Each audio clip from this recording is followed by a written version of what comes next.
Vamos a hablar sobre la política monetaria en Bitcoin, que es algo que quizás suene un poco técnico o un concepto un poco oscuro económico, pero que no lo es y que además es algo que yo pienso que es importante y que pienso que una persona que esté interesada en el mundo de Bitcoin debe conocer y además va a encontrar también interesante. Y yo pienso que la forma más sencilla de explicarlo es comparándola con la política monetaria de una moneda tradicional como el dólar o el euro o el yen, ¿de acuerdo? Y esto es lo que vamos a hacer. Fundamentalmente, la política monetaria de lo que habla es sobre cómo funciona la circulación de la moneda, ¿vale? Entonces, vamos a dibujar primero cómo incrementa el número de monedas, es decir, el número de Bitcoin en circulación, comparado con cómo cambia el número de... Yo voy a hacerlo con dólares americanos, ¿vale? Porque es la moneda más grande en el mundo. Número de dólares en circulación. ¿Vale? Pues bien, la forma más o menos es esta. Y aquí lo que es importante recalcar es que lo que vemos es que según aumenta el tiempo hay un incremento del número de Bitcoin en circulación, pero que converge en un valor que en este caso son 21 millones de unidades de Bitcoin. ¿De acuerdo? Ahora mismo estamos aproximadamente aquí, o sea, esto aquí en 2018 y ahora mismo hay unos 16 millones de Bitcoin y se va a llegar a estos 21 millones aproximadamente en 2040, ¿vale? Sin embargo, si miramos al número de dólares que hay en circulación, lo que vemos es que hay una curva que depende de varios factores, pero que fundamentalmente es una curva que más o menos es ascendente, ¿vale? Y en función de la moneda y del gobierno y demás, y ahora vamos a ver un poco las diferentes características, cambia. Pero lo importante es que así como esta converge en un valor concreto, el 21 millones, esta de aquí no converge, sino que es un poco ilimitado, ¿vale? Entonces, vamos a mirar esto un poco más en detalle. Y vamos a comparar, por ejemplo, la circulación. Pues lo que vemos es que en este lado la circulación está limitada a 21 millones. Y sin embargo aquí vemos que la circulación, espero que se entienda a lo que me refiero por circulación, es la cantidad de monedas que hay en un momento determinado. O sea, ahora mismo en 2018 hay 16 millones de bitcoins y aquí en 2018, si no me equivoco, y esta es una cifra un poco controvertida, pero yo lo que he visto es que aproximadamente hay unos 80 trillones de dólares. ¿Vale? Pero hablando de circulación, lo que vemos es que en el lado de las monedas fiat, esto a veces se le llama fiat, ¿vale? Es ilimitada. ¿Vale? O sea, ahora hay 2000, hay 80 trillones, quizás en los años 80 había, pues no sé la cantidad, me lo invento, pongamos que eran 60, ¿vale? Y en 2040, pues no se sabe cuánto habrá, ¿vale? Pero estamos en una ruta ascendente donde cada vez hay mayor número de dólares en circulación. ¿De acuerdo? Muy bien. ¿Qué impacto tiene? O sea, esto suena interesante, pero quizás la pregunta que yo me hago es ¿cómo me impacta a mí? ¿Vale? Y el impacto más grande es en cómo el hecho de que la circulación crezca o esté constante impacta sobre el valor de la moneda, ¿vale? Entonces, esto quizás se entienda mejor si empezamos por este lado de aquí. Y aquí la pregunta que me hago es, imaginemos que yo hoy soy, no sé, quizás soy China o soy un país muy grande que tiene unas reservas en dólares enormes, ¿vale? Entonces, imaginemos que de estos 80 trillones de dólares que hay, Y esto, por favor, me lo estoy inventando totalmente, es simplemente para hacer el ejemplo. Imaginemos que China tiene 20 trillones, ¿vale? O sea, tiene como el 25%. Entonces, esto lo que significa es que eh, del valor total de cosas que si pudiera comprarlo todo, yo diga, China ahora mismo podría comprar, si todo lo que se puede comprar, como no hay más dinero en el mundo, imaginemos que solo hay dólares, ¿vale? Voy a simplificarlo mucho. Imaginemos que solo hay dólares en circulación. Y en el mundo hay, pues, servicios, edificios, compañías, hay muchas cosas que se pueden comprar, ¿vale? Si yo tengo el 25% de todo el dinero, digamos que proporcionalmente debería poder comprar el 25% de todo, ¿vale? Porque con el 100% de dinero puedes comprar el 100% de las cosas a la venta y con el 25% de dinero pues puedes comprar el 25% de cosas. Lo que pasa es que imaginemos que en 2040, en lugar de 80 trillones,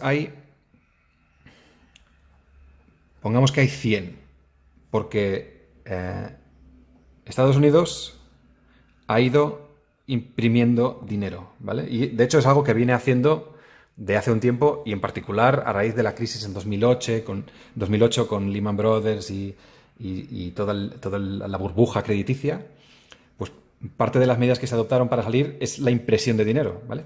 Pues ahora vamos a mirar qué es lo que ocurre en 2040. Habíamos dicho que China tenía 20 trillones. Claro, la impresión de dinero a China no le afecta. O sea, ella sigue teniendo 20 trillones a no ser que haya comprado más dinero. Pero si os fijáis, antes, cuando había 80 trillones, aquí tenía el 25% de todo el dinero en circulación y ahora, como se ha imprimido dinero nuevo, ya solo tiene el 20%. O sea, teniendo el mismo dinero que tenía hoy, en el futuro, el mismo dinero exacto tiene menos valor. Esto es inflación. Es inflación donde el precio de las cosas sube sin que suba su valor. O sea, si yo para comprar un lápiz hoy me gasto $1 y mañana el mismo lápiz me cuesta $1,50, esto es inflación. Y cuando yo aumento el número de dinero que hay en circulación en un sistema, lo que estoy creando es un entorno inflacionista, ¿vale? Entonces, digamos que el valor de las cosas decrece. O sea, decrece. Otra forma de decirlo es que es un entorno inflacionista. O sea, los precios suben. El valor del dinero que yo tengo decrece y el precio de las cosas sube. Porque cuanto más dinero hay en circulación, más cuestan las cosas. ¿De acuerdo? Yo creo que lo he repetido alguna vez, pero yo espero que se entienda. Sin embargo, aquí, si os fijáis, ahora mismo estamos en un entorno donde va a haber cierta inflación, o sea, le queda casi un 25% aproximadamente de valor que recorrer. Va justamente a incrementarse este 25%, pero una vez estemos en el 21 millones, si yo me fuera aquí al 2080, y yo aquí tengo el 25%, yo soy China aquí otra vez y he comprado 5 millones de bitcoins, y esto es aproximadamente, los números redondos, 25% del total. Si yo conservo este dinero hasta 2080, seguiré teniendo el 25% del valor total, porque digamos que el número de bitcoins en circulación se mantiene constante. Por lo tanto, si el total es constante y yo no me gasto el dinero, mis ahorros también son constantes. Con lo cual, el valor aquí es estable, ¿vale? Esto parece un detalle, pero no lo es en absoluto. Imaginaros que yo soy un pensionista y llevo toda la vida ahorrando dinero y yo llego a la edad de jubilación con una cantidad de ahorros determinada. Al dejar de trabajar, a mí me interesa que estos ahorros conserven su valor lo máximo posible. Sin embargo, si el Estado va imprimiendo dinero, lo que están es como directamente robándole capacidad adquisitiva a los ahorradores. Porque yo veo que del 25% que tenía de poder adquisitivo, paso al 20, con lo cual me están robando poder adquisitivo. Esta es una forma quizás un poco controvertida de decir eso, pero para los pensionistas os aseguro que no lo es. Y quizás más a nivel social, uno tiene que tener en cuenta cómo va a evolucionar el valor del dinero que tengo ahorrado, teniendo en cuenta la política monetaria que use el gobierno, ¿vale? Entonces, bueno, si yo escojo Bitcoin como lugar en el que tener mis ahorros, yo sé que el valor de este Bitcoin va a ser estable. Y en particular va a ser súper estable a partir de 2040, que es cuando llego a este 21 millones de Bitcoins en circulación, ¿vale? Vamos a ver más cosas. ¿Cómo funciona el control? O sea, ¿quién decide en este caso cuál es esta tendencia, la forma de subir? ¿Por qué es esta curva y no es una curva más empinada? Bueno, pues esto lo decide el Estado, ¿vale? Y normalmente el Estado no lo hace a través del gobierno, sino que lo hace a través de un banco central, ¿vale? Y en Estados Unidos no se usa la palabra banco central, sino que se usa banco central. En Estados Unidos se habla de la Reserva Federal o la Fed. Es la que tiene la capacidad de imprimir dinero. Y esto normalmente no lo puede hacer el gobierno porque si no, el gobierno tiene la tentación de imprimir dinero para resolver problemas a corto plazo. O sea, si yo tengo una deuda que no puedo asumir, imagínate que en este momento el Estado americano tuviera 20 trillones de deuda, que es mucho más, por cierto. Pero imaginad que hubiera 20 trillones y no pudiera asumir ese pago. Pues si el gobierno tuviera la capacidad de imprimir dinero directamente, la tentación al final sería demasiado fuerte y lo que ocurriría es que esto se iría un poco de madre. Bueno, en cualquier caso, el control aquí lo tiene el Estado y el Estado lo tiene delegado en la autoridad del Banco Central, pero fundamentalmente digamos que hay humanos o personas, ¿vale? Sin embargo, en este lado de aquí, el control de esta curva es determinista.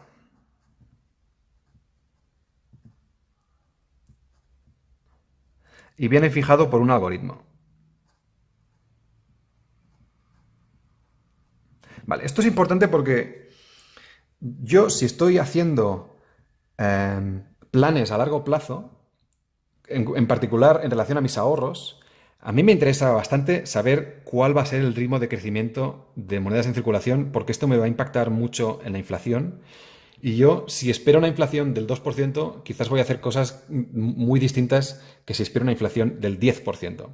Y esto no lo puedo saber porque esta decisión la va a tomar un banco central que en su turno va a ser elegido por personas de aquí 10 años. O sea, no tengo ninguna visibilidad sobre cuál va a ser la política monetaria de Estados Unidos en 2040. Sin embargo, tengo total y absoluta visibilidad sobre cuál va a ser la política monetaria en Bitcoin en 2040 porque viene determinada por un algoritmo. No hay ninguna persona con una opinión o unos valores o unos criterios o una ideología determinada que hace que tome una decisión muy inflacionista o un poco deflacionista o cualquier otra. Aquí lo sé de entrada. O sea, yo sé que cuando entro en el mundo Bitcoin, sé que hay una política monetaria concreta que me lleva a un escenario de circulación limitada a 21 millones y con un ratio de crecimiento concreto, algorítmico y que sé de entrada. ¿Vale? Como veis, muy distinto del escenario del Estado.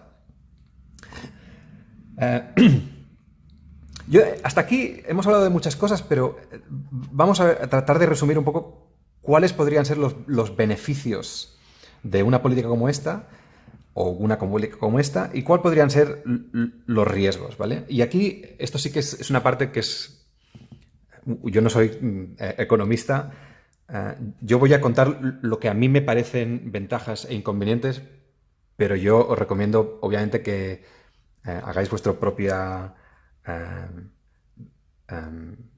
research, no sé cómo se llama en español, vuestras búsquedas y vuestra investigación sobre este entorno, ¿vale? Pero para mí, el beneficio fundamental de tener una política monetaria como esta es la capacidad de estimular la economía.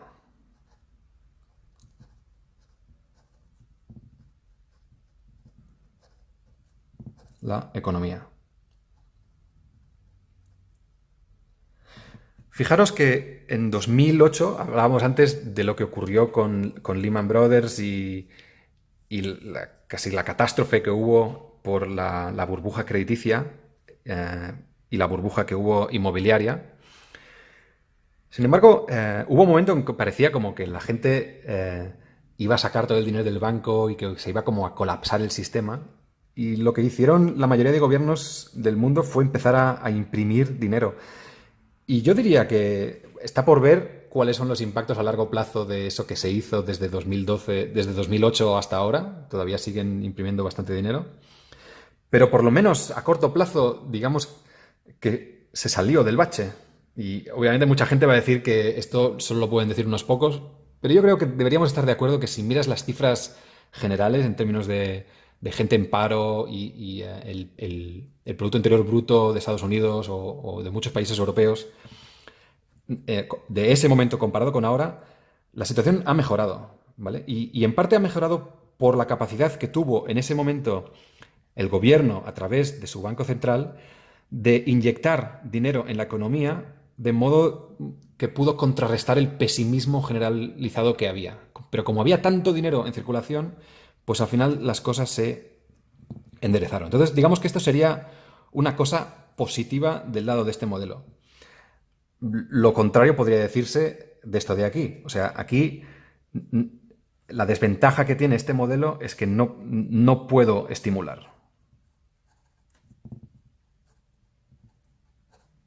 Y habrá gente que diga, yo con el dinero no quiero estímulos, porque los estímulos son un poco adictivos, ¿vale? Y hay mucha gente que dice que el dinero que hay es el dinero que hay, y si te equivocas y das más crédito del que debiste dar, pues te va a tocar vivir unos años de austeridad, ¿vale? Y digamos que esto ya es una cuestión un poco ideológica de qué opina cada uno.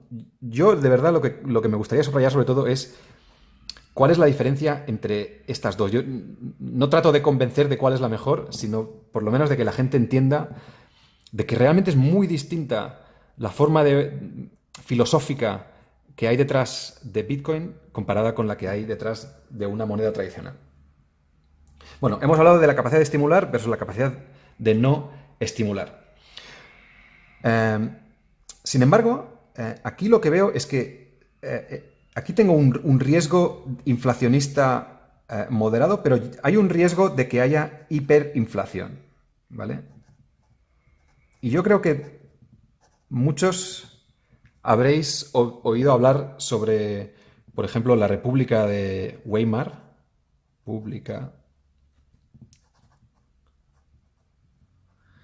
que es una situación que se dio en Estados Unidos, o Zimbabue, por ejemplo, donde ir a comprar el pan, pues te costaba, no sé si era 1 billón de marcos, no recuerdo las cifras, pero lo que ocurrió fundamentalmente es que el gobierno no podía hacer frente a su deuda. Entonces lo que empezó fue a imprimir dinero. Si yo no puedo pagar mi deuda, pero tengo las llaves de la impresora, pues al final tengo una tentación muy grande de salir de mi problema imprimiendo dinero. Y esto lo que hace es que los precios suban, y si no controlo y la curva esta se me va de madre y en lugar de tener una recta, lo que tengo es una curva un poco exponencial, entonces lo que ocurre es que de un año para el otro, si yo aquí tenía un poder adquisitivo X, aquí continúo teniendo el mismo, pero aquí se ha disparado el valor, con lo cual quizás tengo una cuarta parte del valor que tenía antes, ¿no? O quizás tengo una decena parte del valor. O sea, estoy perdiendo mucho valor con el paso del tiempo. Y esto, si se me descontrola, tengo un problema social muy grave, porque entonces la gente deja de poder comprar cosas básicas como la comida o el alojamiento o la enseñanza. Pues esto es un riesgo muy fuerte que tiene este sistema monetario. Por lo opuesto, puedo decir, en este lado. O sea, una de las ventajas que tiene este modelo es que no va a haber o sea, un mucho menor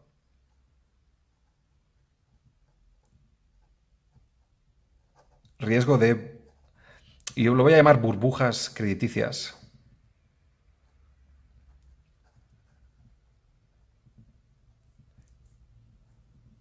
¿Sí? Em, entonces, yo no quiero extenderme mucho más. Aquí, obviamente, esto es una disciplina económica entera. Yo no soy para nada un experto. Quien esté interesado tiene aquí mucho en lo que investigar.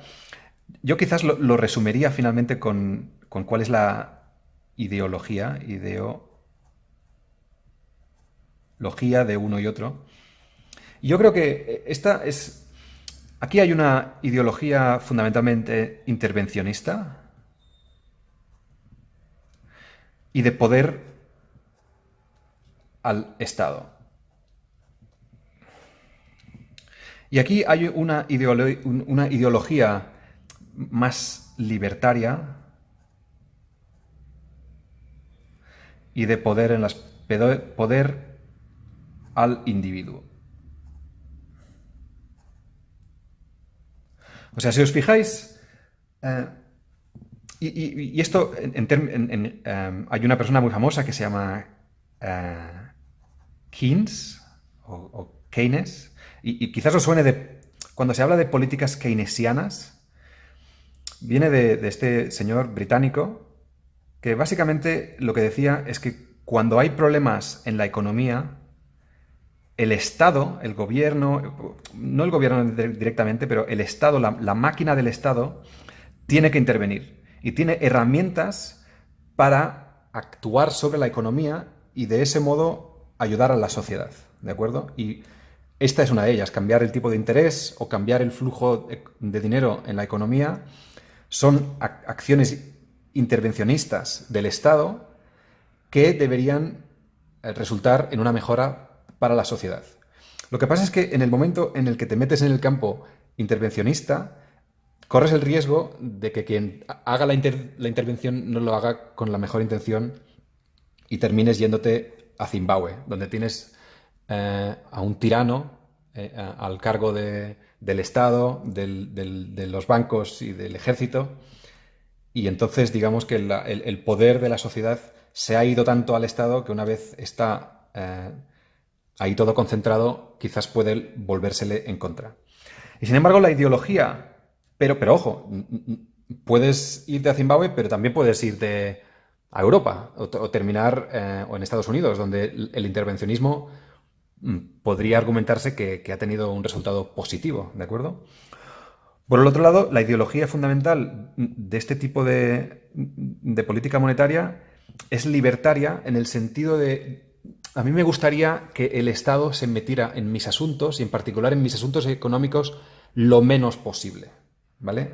Porque el poder reside fundamentalmente en el individuo, no en el Estado, ¿de acuerdo? El Estado tiene que intervenir solo cuando en las cosas que son de interés común, pero mis ahorros, el valor de mis ahorros no quiero que nadie me lo toque, ¿no? Esta es una política que normalmente quizás es más común en escenarios conservadores, pero también en escenarios más anarquistas, quizás, no sé, yo no sé esto cómo inscribirlo en derechas o izquierdas. Y aquí la persona, digamos, más proponente es un señor austríaco llamado Hayek, ¿vale? Y de hecho, muchas veces a esto de aquí se le llama la escuela austríaca económica, que es algo muy popular entre libertarios.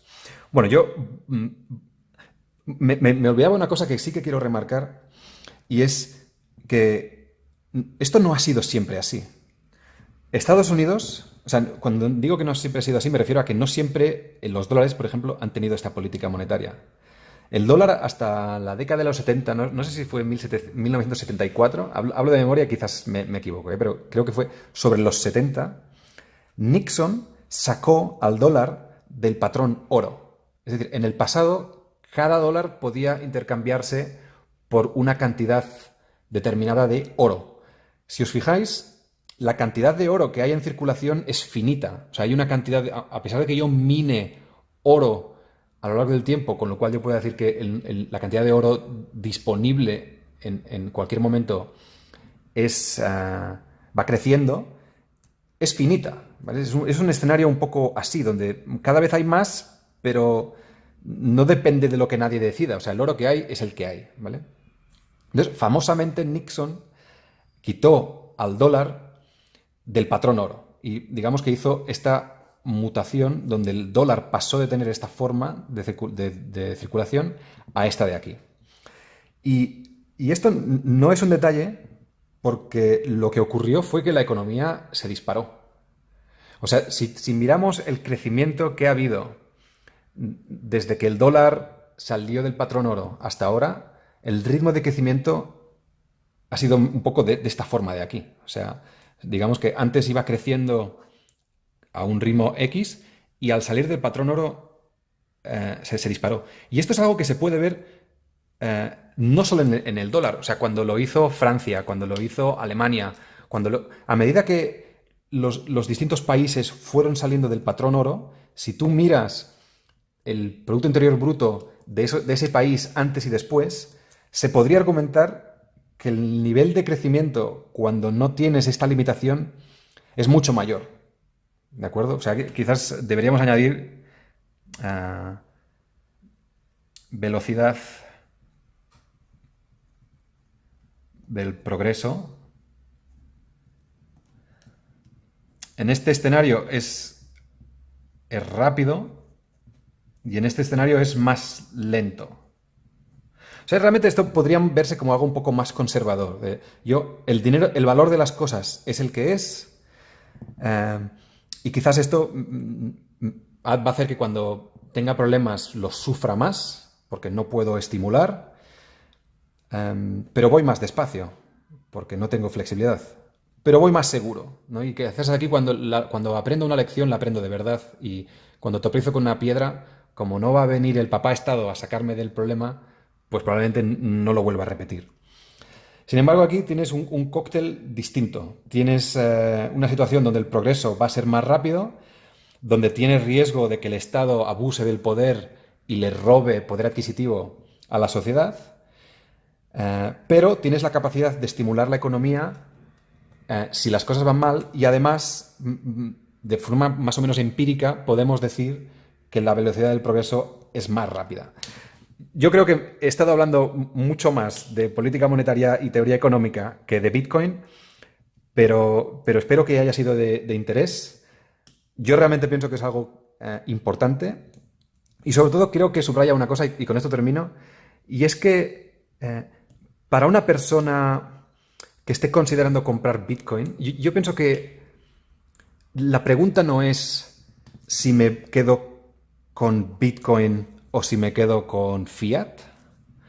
Quizás la pregunta es cuál es la cantidad de Bitcoin que a mí me interesa tener en mi portfolio, ¿vale? Y yo creo que el futuro es incierto. No sabemos qué va a ocurrir, cómo va a ser el mundo en 2040 o en 2080. No sabemos si los gobiernos van a ser gobiernos dóciles y el poder va a seguir estando en muchos lugares del mundo en la sociedad, o si existe un riesgo de que ciertos gobiernos se vuelvan tiránicos y que abusen de su poder y que nos metan en una situación donde a la gente que tiene ahorros se les robe poder adquisitivo. Entonces, yo creo que la idea importante aquí es que en la mayor... esto es totalmente mi opinión y no es un consejo financiero para nadie, pero mi opinión es que en cualquier cartera de ahorro tiene sentido tener Bitcoin, independientemente del valor que tenga Bitcoin en ese momento. Ahora está a $6.800 aproximadamente, está por debajo de $7.000, lleva semanas bajando. Estuvo en diciembre, no sé si llegó a pasar los 20.000 o bueno, 19.500, 19.800 llegó. Independientemente del valor al que esté, a muy largo plazo, a una persona que esté pensando en sus ahorros hacia el 2040, hacia el 2060, yo creo que siempre va a haber cabida de Bitcoin por su naturaleza totalmente, radicalmente distinta a la del dólar. Y digo esto porque yo pienso que de cara a construir una cartera para el futuro, al no poder saber en qué escenario te vas a encontrar necesariamente, yo creo que es más inteligente tratar de huir de hacer apuestas a un único caballo. Es decir, si yo sé que hay varios caballos en la carrera monetaria, digamos que hay un caballo que se llama dólar, hay uno que se llama yen, hay uno que se llama euro, y de repente hay uno que es muy distinto, que en lugar de tener cuatro patas, pues anda distinto. Y tengo que hacer una apuesta, porque yo al final voy a asumir que estoy vivo por lo menos hasta el 2040. En lugar de apostar a un solo caballo, quizás lo más inteligente es apostar a más de uno, de manera que gane quien gane, yo sé que voy a estar protegido y que no me voy a quedar sin nada. Entonces, dada esta situación, por eso digo que no depende de qué valor tenga Bitcoin, porque si al final Bitcoin termina siendo la moneda de cambio usada, $6.000 o $20.000 va a ser nada. El valor de Bitcoin puede ser millones de dólares. Y al mismo tiempo, o cero. Entonces, por eso digo que la pregunta no es Bitcoin o fiat. Yo pienso que quizás la conversación más a largo plazo es entendiendo que Bitcoin es un caballo distinto y que esta es una carrera que no sé quién va a ganar. Quizás lo más sensato sea tener un poco de Bitcoin en la cartera y según las cosas evolucionen voy cambiando la cantidad y quizás empiezo con una cantidad muy pequeña donde de mis ahorros Bitcoin es un 2% o un 3% y según Bitcoin coja solidez pues lo voy aumentando o él mismo según el valor aumenta va a ir tomando mayor protagonismo en la cartera.